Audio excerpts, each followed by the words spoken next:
ಅದು ಎಲ್ಲರೂ ಎಷ್ಟೆಷ್ಟೋ ಶೇರ್ಗಳಾಗಿ ಅದೊಂದು ವೈರಲ್ ಆಗಿಬಿಟ್ಟಿತ್ತು. ಸೊ ಹಾಗಾಗಿ ನಿಮ್ಗೆಲ್ರಿಗೂ ಆ ನೃತ್ಯ ಮಾಡಿದಂತಹ ನಿಮ್ಮ ಶಾಲೆಯ ಎಲ್ಲ ಮಕ್ಕಳಿಗೂ, ಮುಖ್ಯೋಪಾಧ್ಯಾಯರಿಗೂ, ಮತ್ತೊಬ್ಬರು ಇಲ್ಲಿ ನನ್ನ ಅಕ್ಕ ಇದ್ದಾರೆ, ಈಗ ಮಾತಾಡಿದ್ರಲ್ಲ ಅವ್ರು ನನ್ನ ಅಕ್ಕ ಸುಮಕ್ಕ. ಸೊ ಹಾಗೆ ಕನ್ನಡ ಸಾಹಿತ್ಯ ಪರಿಷತ್ತಿನ ಪರವಾಗಿ ಧನ್ಯವಾದ ಹೇಳ್ತೀನಿ. ಇವತ್ತು ನೀವೆಲ್ಲ ತುಂಬ ಚೆನ್ನಾಗಿ ಇಂಗ್ಲೀಷಲ್ಲಿ ಮಾತಾಡಿದ್ರಿ. ಒಂದು ಕನ್ನಡ ಮೀಡಿಯಂ ಸ್ಕೂಲಲ್ಲಿ ಇಷ್ಟು ಒಳ್ಳೆ ಇಂಗ್ಲೀಷ್ ಮಾತಾಡ್ಬೋದು ಅಂತ ನನಗೆ ಇವತ್ತು ಗೊತ್ತಾಯಿತು. ಆ್ಯಕ್ಚುಲಿ ಗೊತ್ತಿರಲಿಲ್ಲ. ಕನ್ನಡ ಮೀಡಿಯಂ ಇದು ಯಾರು ಇಂಗ್ಲೀಷ್ ಟೀಚರ್ ಅಂತ ಕೇಳ್ಬೋದಾ? ಇಂಗ್ಲೀಷ್ ಹೇಳಿಕೊಟ್ಟವ್ರು ಯಾರು ಅಂತ ಕೇಳ್ಬೋದು. ಅವ್ರು ಬರಲಿಲ್ಲ. ನಾನು ಇಂಗ್ಲೀಷ್ ಮೀಡಿಯಮಲ್ಲಿ ಓದಿದ್ದು ಮುಕುಂದ ಕೃಪಾದಲ್ಲಿ. ನಮಗೆ ಪ್ರತಿ ಬುಧವಾರ ಒಬ್ಬರು ರಮಣನ್ ಅಂತ ಹೇಳಿ, ಆಗಲೇ ಅವರಿಗೆ 55-60 ವರ್ಷ ಆಗಿತ್ತು. ಅವ್ರು ಪ್ರತಿ ಬುಧವಾರ ಬಂದು ನಮ್ಗೊಂದು special English spoken English class ಹೇಳಿಕೊಡ್ತಾ ಇದ್ರು. ಅಷ್ಟಕ್ಕೂ ಬೇರೆ ಎಲ್ಲ ಪಾಠಗಳು ನಮ್ಗೆ ಇಂಗ್ಲೀಷಲ್ಲೇ ನಡೀತಾ ಇತ್ತು. ಕಾರ್ಯಕ್ರಮ ನೋಡಿದ್ವಿ, 20 ನಿಮಿಷ ನಾವೆಲ್ಲ ಮರ್ತಿದ್ವಿ. ನಾನಂತೆಲ್ಲ ಮರೆತು ನಿಮ್ಮ ಕಾರ್ಯಕ್ರಮ ನೋಡಿದೆ. ಅಷ್ಟು ಚೆನ್ನಾಗಿ ಮಾಡಿದ್ರಿ. ಅದರ ಕ್ರೆಡಿಟ್ ಸಲ್ಲಬೇಕಾದದ್ದು ಶಿಕ್ಷಕ ವೃಂದಕ್ಕೆ. ಅವರಷ್ಟು ಒಳ್ಳೆ ಟ್ಯೂನ್ ಮಾಡಿದ್ದಾರೆ ನಿಮ್ಮನ್ನು. ಮತ್ತೆ ನೀವು ಪ್ರತಿಯೊಬ್ಬರು ತುಂಬ ಆಕ್ಟಿವ್ ಆಗಿದ್ದೀರಿ. ಕನ್ನಡ ಮೀಡಿಯಂ ಅಂದ್ರೆ ಅಷ್ಟೇ, ಇಂಗ್ಲೀಷನ್ನು ಅಷ್ಟು ಸಲೀಸಾಗಿ ಮಾತಾಡಿದ್ರಿ, ಖುಷಿ ಆಯಿತು. ಪರಿಸರದ ಬಗ್ಗೆ ಹೇಳಬೇಕಂತಿದ್ದೆ ನಾನು, ಎಲ್ಲ ನೀವೇ ಹೇಳಿದ್ರಿ. ಪರಿಸರ ಮಾಲಿನ್ಯ, ವಾಯು ಮಾಲಿನ್ಯ ಎಲ್ಲದರ ಬಗ್ಗೆ ಮಾತಾಡಿದ್ರಿ.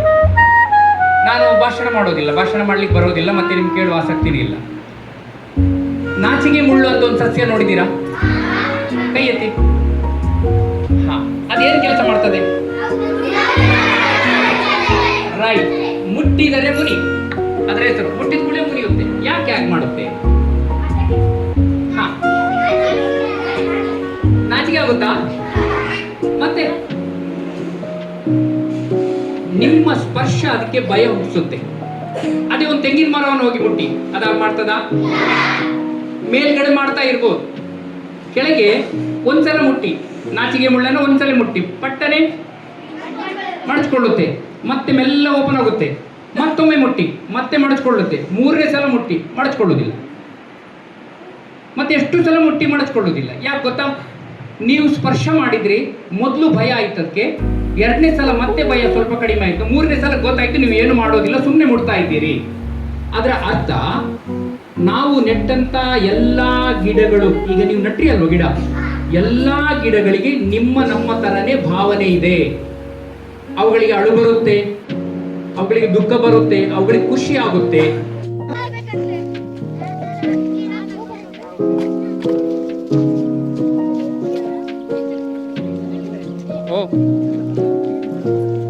ಮೇ ಫ್ಲವರ್ ಉಂಟು ಬಂದೆ.